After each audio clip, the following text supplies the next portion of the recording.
Hayop na madiskarte? Hayop na mas matalino pa sa tao? 10 pinakamatalinong hayop sa buong mundo. Yo guys, welcome ulit sa aking panibagong video. Huwag kalimutang mag-subscribe sa aking channel at pindutin ang bell notification para updated sa mga videos na i-upload ko. Ang mga hayop ay mayroong iba't ibang katalinuhan. Halimbawa na dito ay kung paano sila makikipag-ugnayan sa pareho nilang hayop. Paano nila kilalanin ang kanilang sarili? Paano solusyonan ang problema na dumadating sa kanila? Madali lang alamin ang kanilang katalinuhan, subalit mayroong hayop na baka mas matalino pa nga sa tao. Number 10. Raccoons.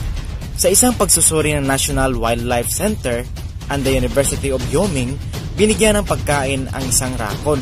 Nasa loob ng kulungan ng pagkain at kailangan ng raccoon buksan ang kulungan para makakain.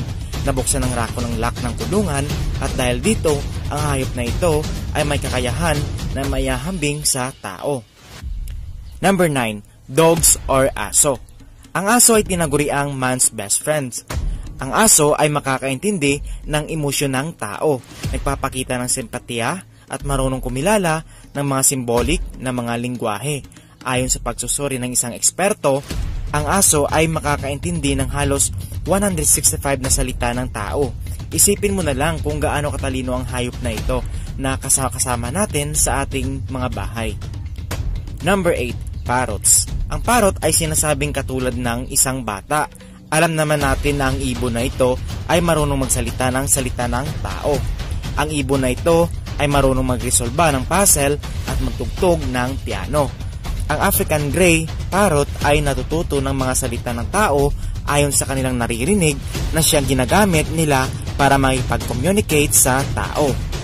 Number 7. Octopus. Ang octopus ay isang invertebrates na hayop, ibig sabihin ang mga hayop na ito ay malambot dahil wala silang mga buto.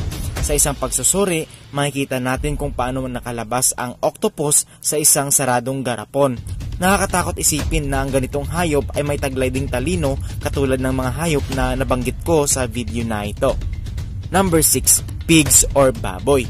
Ang baboy ay isa sa pinakamatalinong hayop sa buong mundo. Sinasabing ang hayop na ito ay may kukumpara sa aso dahil ang mga baboy ay malalapit din sa tao. Sinasabing ang baboy ay mas matalino kumpara sa isang bata. Sa isang pagsusuri, kinumpara ang isang baboy sa 3 bata na ito. Ang baboy walang kahirap-hirap na pinasok ang bola habang ang mga bata naman ay halos hindi maitama ang bola sa net. Number 5. Dolphins. Ang mga dolphin at balyena ay sinasabing mas matalino kumpara sa ibon. Ang utak ng dolphin ay malaki alinsunod sa katawan nito. Sa video na ito, makikita natin na ang dolphin ay marunong magpinta at kaya din ito mag-perform ng iba't ibang kakayahan na sadya naman kakaaliwan ng mga tao dahil sa pambihirang galing at talino ng isda na ito. Number 4. Gorillas. Ang mga gorilya ay kayang gumawa ng kanilang mga lingwahe at mga simbolo para komunikta sa tao. Ang sikat na gorilya na si Coco ay mayroong alagang pusa at kaya niyang makipagkonekta sa pusa sa pamamagitan ng mga sign language. Si Coco ay tinaguriang the talking gorilla dahil ito ay nakakaintindi halos di bababa sa 2,000 na English words. Number 3. Elephants. Ang mga elepante ay sinasabing ang hayop sa lupa na mayroong pinakamalaking utak. Ang neurons ng utak nito ay maihahambing sa dami ng neurons ng utak ng tao. Mayroon silang pambihirang alaala, pakikipagtulungan sa bawat isa at pagkakaroon ng kumpiyansa sa sarili. Sa isang pagsusuri, ang elepante ay nilagyan ng marka sa kaliwang bahagi ng kanyang ulo at nang tiningnan niya ito sa salamin, nagtaka ito kung bakit mayroong nakasulat sa kaliwang bahagi ng kanyang ulo. Number 2. Chimpanzees. Ang mga chimpanzee ay ang pinakahawi sa tao na hayop, kaya hindi nakakapagtaka kung bakit ang hayop na ito ay matalino din. Ang hayop na ito ay namumuhay katulad ng tao, para silang tao na kung makikipag-usap at ang mga lalaking chimpanzees ay parati ding nag-aaway dahil sa selos. Nakikilala din nila ang kanilang muka sa salamin. Number 1. Crows or uwak. Maraming eksperto ang nagsasabing ang uwak ay mayahambing sa 7 taong gulang na bata. Ang uwak ay tinaguriang the ultimate problem solver Dahil sa isang pagsusuri, makikita na ang pagkain sa tubig ay hindi maabot ng uwak. Kaya naman, nilagyan niya ng bato ang tubig para ito ay tumaas at umangat ang pagkain. Kaya kung ang aso ay ang pinakamalapit na hayop sa tao at ang chimpanzees ay ang hayop na halos kasing pareha ng tao dahil marunong ito maligo at magsalamin, iisipin mo na lang ang uwak kung gaano ito katalino pagdating sa kung paano nito may angat ang pagkain sa tubig. Ikaw, mayroon ka bang alagang hayop na kapareha sa mga nabanggit ko sa video na ito? Comment down mo naman sa baba. Salamat sa panonood ng aking video at kung nagustuhan mo ang video na ito, panoorin mo din ang video ko na may pamagat na 5 may pinakadelikadong pasyalan sa buong mundo.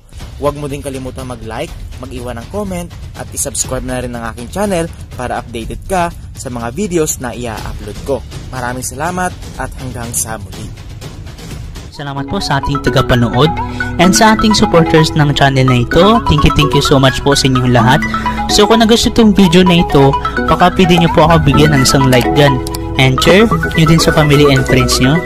Subscribe my YouTube channel and click notification bell para updated po kayo sa next pa nating video. Ito na po ay yung mga shoutout sa last pa nating video. So ay mga kaibigan, no, shoutout nyo po pala sa ating mga supporter dyan sa channel na ito.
So ayun lang, kita-kita po tayo sa next pa nating video. Peace out and goodbye. See you in my next video.